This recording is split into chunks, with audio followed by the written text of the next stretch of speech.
नमस्कार, मैं हूं रत्ना और आप देख रहे हैं सी न्यूज़ भारत। वक्त हो गया है बिहार बुलेटिन का। बात होगी मुजफ्फरपुर की, जो है एनडीए उम्मीदवार राजू कुमार सिंह के समर्थन में जन सैलाब उमड़ पड़ा। अगली खबर भी मुजफ्फरपुर से है, जहां छात्राओं ने मतदाता जागरूकता अभियान के तहत एक अनोखी पहल की। बिहार विधानसभा चुनाव 2025 के मद्देनजर मुजफ्फरपुर जिले के साहिबगंज विधानसभा क्षेत्र में एनडीए प्रत्याशी के समर्थन में सोमवार को भोजपुरी स्टार पवन सिंह और वरिष्ठ भाजपा नेता शहनवाज हुसैन ने संयुक्त रूप से रोड शो किया। इस रोड शो में भारी संख्या में स्थानीय जनता और कार्यकर्ता उमड़े। रोड शो के दौरान पवन सिंह ने लोगों से एनडीए उम्मीदवार और स्थानीय विधायक राजू कुमार सिंह राजू को भारी मतों से जिताने की अपील की। वहीं शहनवाज हुसैन ने भी जनता से अपील करते हुए कहा कि प्रधानमंत्री नरेंद्र मोदी के नेतृत्व में बिहार में विकास की गंगा बह रही है। इसे आगे बढ़ाने के लिए एनडीए सरकार का बनना आवश्यक है। ज्ञात हो कि साहिबगंज विधानसभा क्षेत्र में 6 नवंबर को मतदान होना है और अब चुनाव प्रचार के लिए केवल 2 दिन बचे हैं। रोड शो के बाद पूरे क्षेत्र में चुनावी माहौल और भी गर्म हो गया है। मुजफ्फरपुर से सी न्यूज़ संवाददाता दीपक कुमार तिवारी की रिपोर्ट।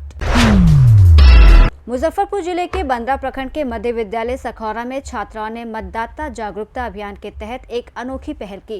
विद्यालय की बच्चियों ने मनमोहक वोटर गीत प्रस्तुत कर मतदान का महत्व समझाया।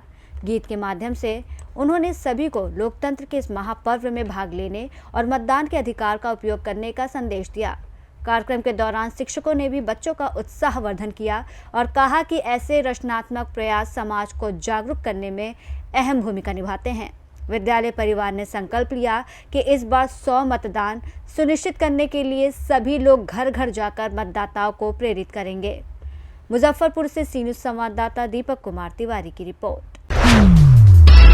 आज बहादुरगंज विधानसभा के लोचा पंचायत के लोचहाट में असदुद्दीन ओवैसी ने सभा को संबोधित करते हुए केंद्र से लेकर राज्य सरकार तक निशाना साधा। वहीं तेजस्वी यादव को लेकर कहा कि तेजस्वी यादव, मुझे तुम कह रहे हो आतंकवादी, इसका जवाब सीमांचल की जनता देगी। आगे उन्होंने और कहा, असदुद्दीन ओवैसी द्वारा बहादुरगंज विधानसभा के लोचा पंचायत में मंच से बोले, सीमांचल के विधायकों पर निशाना साधा। AIMIM उम्मीदवार तौसीफ आलम के नामांकन के दौरान बिरयानी लूट की घटना चर्चा में रही थी। आलम को छोड़कर और दूसरी पार्टी के उम्मीदवार को डालने का सोच रही है, तो याद रखिए, जिसको सुनाई नहीं देता तुम्हारा गम, जो तुम्हारे आंख में आंसू है उसको देख नहीं सकता, जो तुम्हारी नाइंसाफी को अपनी नाइंसाफी नहीं समझ सकता, बहादुरगंज की जनता, सीमांचल की जनता, वो तुम्हारे वोट का हकदार नहीं है। वोट का हकदार वो है जो तुम्हारी तकलीफ को अपना तकलीफ समझे, जो तुम्हारे आंसू को अपने आंसू समझे, जो तुम्हारे बच्चों को देखकर अपने औलाद की तरह उनकी तरक्की के और स्कूल का इंतजाम कर सके, जो रिश्वतखोरी का, भ्रष्टाचार का खात्मा कर सके, जो नदी कटाव का काम करा सके, जो सीमांचल के किसान को इंसाफ दिला सके, जो सीमांचल के नौजवानों का मुस्तकबिल रोशन करे। ये काम अगर कोई कर रहा है तो ओवैसी और मजलिस इत्तेहादुल मुस्लिमीन कर रही है। मोदी सीमांचल को आकर घुसपैठिया बोलता है। बताओ, क्या आप बांग्लादेशी हैं? क्या आप नेपाली हैं? जोर से बोलिए, आप हैं क्या? हमारी माँ और बहनें, आप भी हाथ उठाकर बोलिए, क्या कोई बांग्लादेशी नेपाली है बहादुरगंज में? ये मोदी कहता है। और तेजस्वी क्या कहता है हमको? ये चरमपंथी है ओवैसी। यानी मोदी, तेजस्वी का बड़ा भाई मोदी हमको घुसपैठी बोलता है, तेजस्वी हमको कहता है चरमपंथी है। तो कौन चरमपंथी है लालू परिवार के निगाहों में? जिसके सर पर टोपी है वो चरमपंथी, जो हमारी माँ और बहनों के सर पर दुपट्टा या हिजाब है वो चरमपंथी, जिसके चेहरे पर दाढ़ी है वो चरमपंथी, जो अल्लाह की इबादत करता है वो चरमपंथी, जो 5 वक्ता नमाजी है वो चरमपंथी, जो रमजान के रोजे रहता है वो चरमपंथी, जो बावक हमेशा मस्जिद को जाता है वो चरमपंथी, जो बच्चों को कुरान की तालीम सिखाता है वो चरमपंथी है।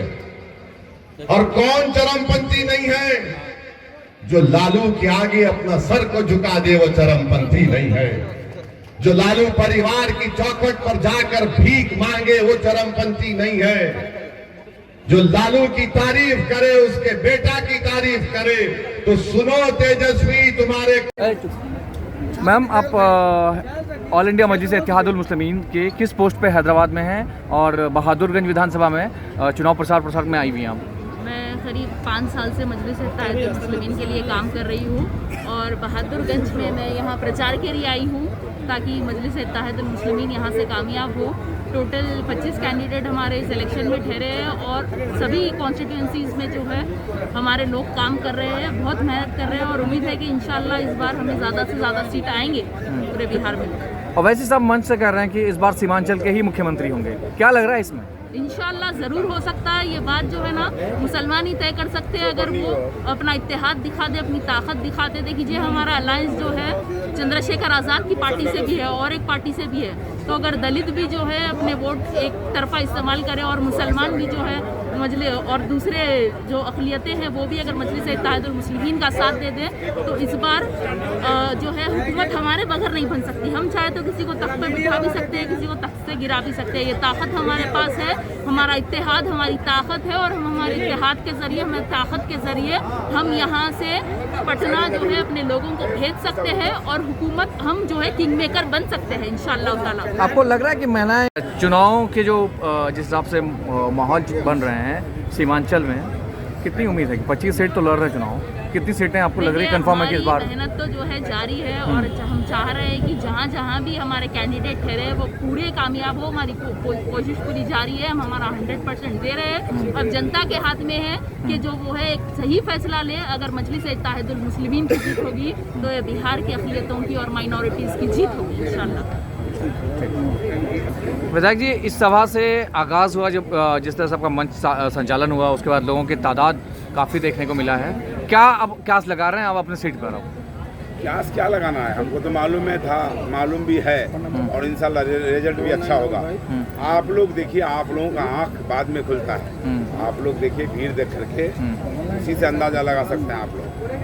नहीं, क्योंकि इलेक्शन कमीशन जो है बुकलाहट में आ गया है, आप पर FIR हो रहा है, मीडिया कर्मियों पर भी FIR करने लग जाता है। अब FIR करने के लिए कितनों FIR करे, देखेंगे 11 तारीख के बाद। अभी तो मैं सभा में हूँ, अभी तो जनता के बीच में हूँ। FIR करता है तो उसका जवाब कोर्ट में देंगे। मतलब इस भीड़ से आप निश्चित मानते हैं कि आपकी सीट निश्चित है? पहले से ही निश्चित है। आज तो ओवैसी साहब का मोहब्बत में इतने भीड़ और इंशाल्लाह कोई शक नहीं है, बाकी अल्लाह मालिक। असदुद्दीन ओवैसी साहब है, आंख से आंख मिला करके बात अगर करने का काम किया है तो उसका नाम असदुद्दीन ओवैसी साहब है। नरेंद्र मोदी कांपता है, अमित शाह कांपता है, योगी का तो आवाज ही नहीं निकलता है यूपी में। मैं आप लोगों से इतना कहने के लिए आया हूं कि नरेंद्र मोदी सुन लीजिए, हम लोग हकदार हैं, कोई किराएदार नहीं है जो तुम्हारा कार्यकर्ता का ये सुनेंगे कि हमारा है। अरे इस देश को जब आजादी हुआ था 65,000 मुसलमानों ने जान गंवा करके ये देश को आजाद किया। 14,500 सिख भाई शहीद होकर के इस देश को आजाद किया। 8,500 दलित महादलित भाई शहीद होकर के इस देश को आजाद किया। हम सबका भारत है, किसी का बाप का बपोती नहीं है। जब तक अंबेडकर का संविधान जिंदा है, भारत का नक्शा को बिगाड़ने नहीं देंगे नरेंद्र मोदी जी, अमित शाह जी। बस इतना ही कहने के लिए आया था आपके बीच। आज ने लालू का बेटा, चारा चोर का बेटा तेजस्वी ने कहा है कि हमारा असदुद्दीन ओवैसी चरमपंथी है। ये क्या नाम है तुम्हारा? तेजस्वी। अरे शायद तुम भूल गए, तुम्हारा बाप मुख्यमंत्री था, उस समय नरसिंहार हुआ करता था बिहार में। बिहार को तुम जंगल राज बना दिया था।